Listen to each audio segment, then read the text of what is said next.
this with some of my top agents, and it's a great resource you can share. A little bit about me. I'm Nicole Kittredge, celebrating 20 years this year, helping clients step by step through the homeownership journey. And that may involve buying your next home and upsizing, buying your next home and downsizing. And that's what we're focusing on in this webinar today. I do love questions, so feel free to ask along the way, and I will be glad to send you the slides. So don't feel like you have to take notes. I will gladly share this information, and we could always set up one-to-one on any questions any of you have on the lot of details we're about to cover. So a little bit about New American Funding. We are a direct lender, we're a direct underwriter, and we're a direct servicer.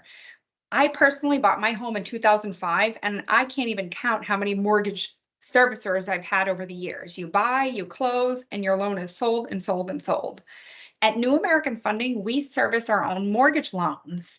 That's a wonderful opportunity to be able to offer discounts to our clients in the future because we're holding the mortgage loan, and to offer very unique lending options you will find nowhere else. We're going to talk about NAF Cash, which is one of them, where you can be a true cash buyer, and non-QM, which is non-qualified mortgage. Those are funky loan programs. If you have all your money run through the bank, but no W-2s and tax returns, there could be an option for you. Also on this slide, it says upfront credit approval, and I love this option for my clients. It means we can collect all your documents at no cost to you, submit them to our underwriting team that I work with day in and day out, and upgrade your pre-approval letter. I just spoke with some buyers who sold, they're looking to buy their next home, and they took an offer out of multiple offers on their house because that buyer had a fully underwritten pre-approval. It can be the difference in getting your offer accepted, and it doesn't cost you anything. So a big win-win. The home selling and buying process. I'm just going to talk through a few of the bullets. Step number one, absolutely, is determine your equity. And the way you do that is through your real estate agent. They're going to run what's called a CMA, or comparative market analysis. And they're doing very similar research to what our bank appraisal is doing. So the appraiser is looking for recently sold homes that are similar to yours, that sold in the past 3 months and 1 mile of your property. If that data doesn't exist, they stretch it out to 6 months and 2 miles. They want to try to keep it as recent as possible. And that will help figure out, okay, what can I sell for? And that answers the question, how much equity do I have? And I'm happy to run that calculation. That's what I do for all of my sellers, is let them know, okay, based on this dollar amount your realtor thinks you could sell for, how much you owe on the property, and the cost to sell, here's the net amount you can expect to receive. Sometimes there's enough to set up a home equity line of credit, for example, and you can use that as a down payment on your next home. The next step is to get the pre-approval. So again, doesn't cost you anything. We can actually run a soft credit check, which is a wonderful way to proceed and get all of the data to determine, can you buy without selling? Do you have to make an offer with a home sale contingency? We're going to talk about seller suitable housing clause, which is a mouthful, but all of these terms I'm kind of introducing to you so you can get comfortable with them, and then you'll be able to work with your real estate expert or myself to learn more about each of these steps. And just on the last bullet here, it says if you are selling your current home, you're going to sell in the morning and buy your next home in the afternoon. So you're going to work with your real estate attorney. They're going to move all the money around and you don't have to worry about it. But again, we'll walk you through these steps. So deposit monies. As a home buyer, you may remember you typically needed $1,000 up front, and then up to 5% for your purchase and sale funds. So that money can come from a home equity line of credit. It says no unsecured assets here. That basically means you can't take a credit card advance, but a home equity line, perfectly acceptable. Gift from family, acceptable. And in the next slide, we're going to talk about several other options. There are low down payment options. So many folks come to me because they've owned their home for a while. They have a lot of equity. And back on the first slide, it showed a lovely couple with their arms around each other and a bunch of stuff in the background, like soccer balls. So I know for me, when you have your first child, your house gets small. When you have your second child, your house gets really small. And sometimes it's time to make a move at that point. But let's say you just recently bought, and because the market's been so great, you have some equity, you're ready to move up, but you may not have a lot of equity to do a big down payment.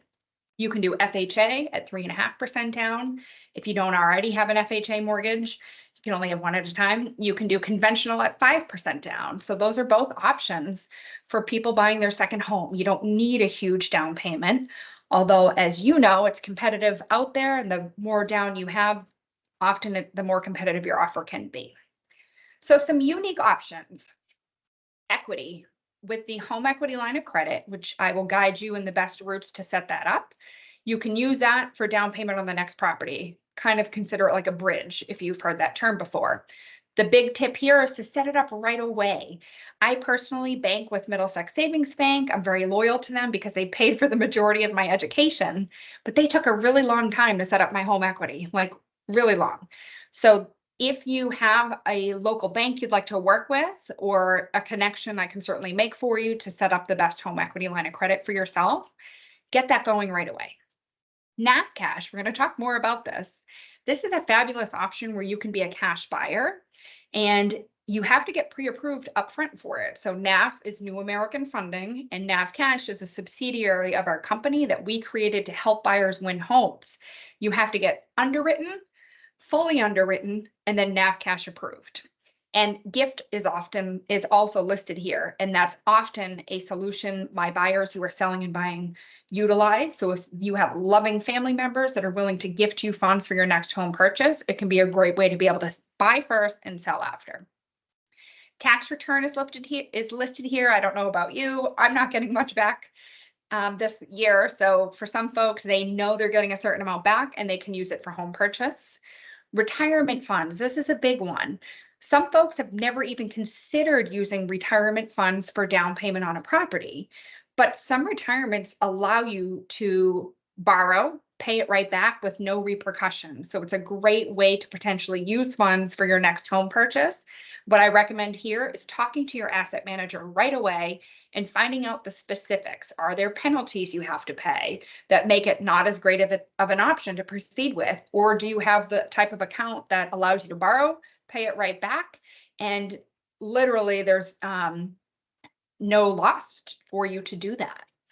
And subject to, so when you have a home to sell, there's a few ways to proceed. The realtor may say, okay, it turns out you can't buy before selling. You have to sell first and then buy, which means your offer is subject to selling. In this case, you typically have to list your home for sale and find a buyer. The buyer is going to accept the agreement with you with a subject to seller suitable housing clause. And that essentially gives you an opportunity to find a home to buy. So you won't be homeless. The subject to seller suitable housing clause is usually a specific timeline, like around 90 days. And knock on wood, almost all of my clients that proceed with this option always find a home to buy. If you need a little more time, a lot of times the buyer will hang in there and give you that a little extra month or two that you need. Or they may say, no, we're going to back out of the deal, and you would have to either relist the home and find another buyer or decide to stay. But it gives you an option to be able to test the market and know that you won't be homeless. I also have rent back listed here. So I'm mentioning these terms so you can start discussing them with your real estate agent and myself. Sometimes clients do a rent back. So you find a buyer to buy, and if you don't do subject to seller suitable housing, or maybe you do both, you close on the property and rent back. So you stay in the property and pay them rent for a little while. So these are just some options I do like to discuss and introduce you to. There's going to be a lot of terms here. Don't stress about it. We're here to help walk you through it. So a recast. I have personally done a recast myself. I have clients that I just talked to yesterday who are about to do this. What is a recast? If you have a home to sell and you're able to buy your next property and you want to sell after, which means you may have a chunk of equity coming your way, what you can do is a one-time principal reduction, also called a recast, where you contact us, your servicer, you tell us the amount of money you want to send us via wire, and we're going to recast your payment with a new lower payment. It's fantastic. And it's not a refinance. It doesn't change the interest rate or any of the loan terms. It's literally just doing a recast to reduce the principal and interest payment. And a 5-year refinance pledge, that's something unique to New American Funding. Because we are a servicer, we hold your mortgage loan. We're the ones managing your escrows, for example, to pay those taxes and insurance. After 6 months, you can refinance with us with no duplicate lender fees, which is a great opportunity. It saves between $1,700 and $2,000 and allows you to proceed now with a rate. Let's say rates are 6.8, just for an example, when you lock. If at the end of the year rates are down to 6, you can refinance and save a little bit of money, which is always a win. Now, this program is unique. So it says, are you ready for a unique loan program? It's a fantastic loan option that some people get scared away from, but I want to introduce it today and let you know there's plenty more resources for you to learn more. So we have videos you can watch. I have flyers I can send you, but essentially NAV Cash is a program where we buy houses cash for our clients. And on the back end, right away, basically, you're buying the house back from us. So statistically, you can get a better deal being a cash buyer. As a home seller, it's a win because you don't have to qualify carrying your old house. We can basically only qualify you for the new house. There is a service fee involved. So for example, in Massachusetts, it's 2%. That's covering state tax stamps, attorney fees, owner's title insurance policy, as well as insuring the property. So it's not a moneymaker for NAV Cash. It is literally a way for us to just help our clients win homes. Great thing to have in your back pocket.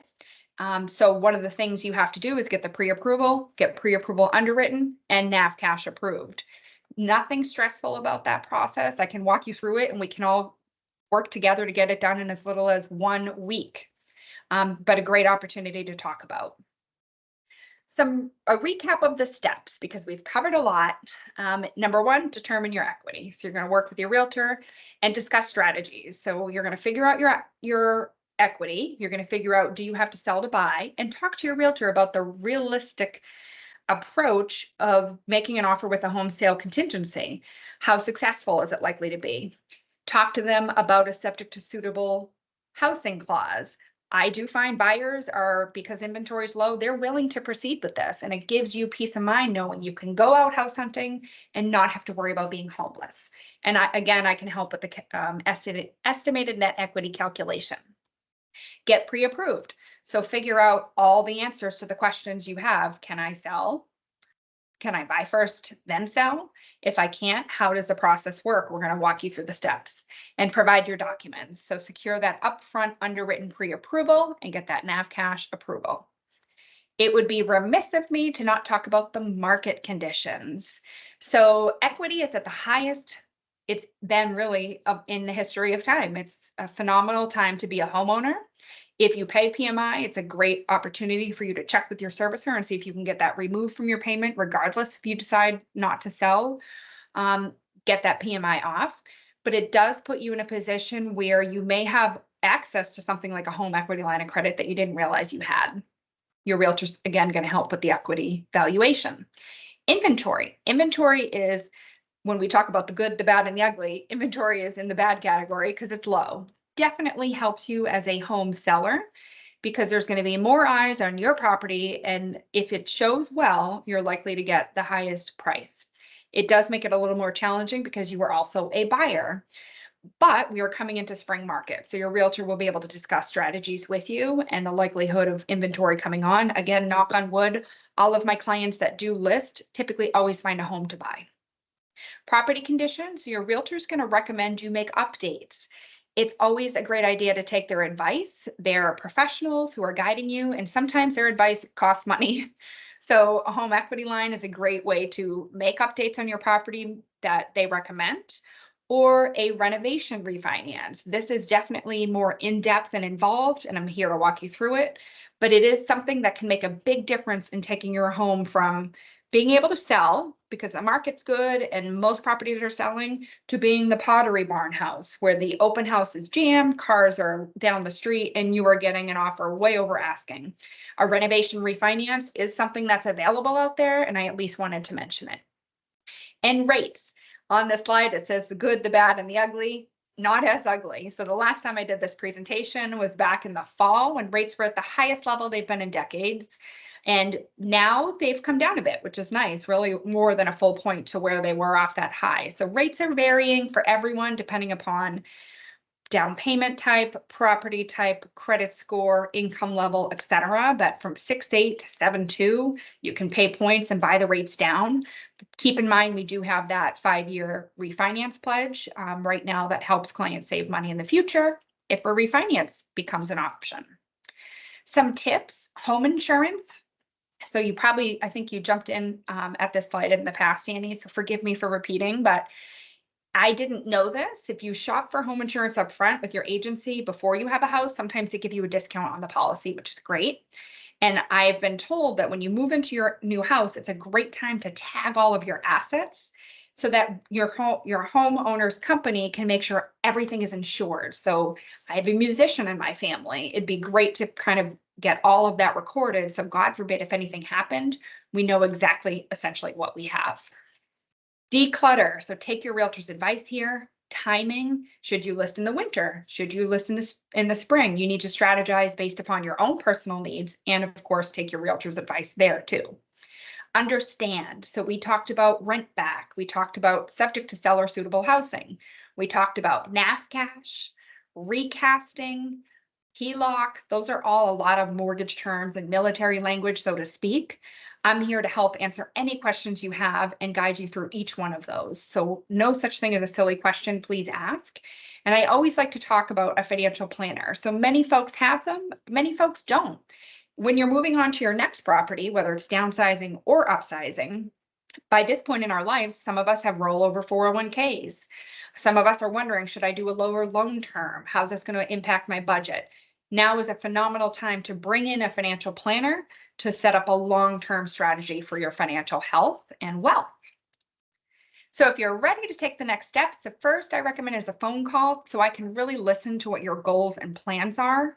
And the second is to apply and provide all your documents. It's free to you. It allows you to get the answers to can you sell and buy? What's the payment going to be? I can calculate your future recast payment so you know what your future payment will be if you're able to buy first and sell after. We can collect all your paperwork up front and then issue that strong pre-approval letter. So that's the process in a nutshell. Really hard to explain how to sell and buy and all the options in one short webinar, but definitely great information for at least getting you introduced to it. So I know you have to run, Annie, so I'm going to hop off this presentation, but I thank you so much for being here. And as you know, you're always welcome to reach out to me anytime with questions. Thank you so much. Thank you, Nicole. My pleasure.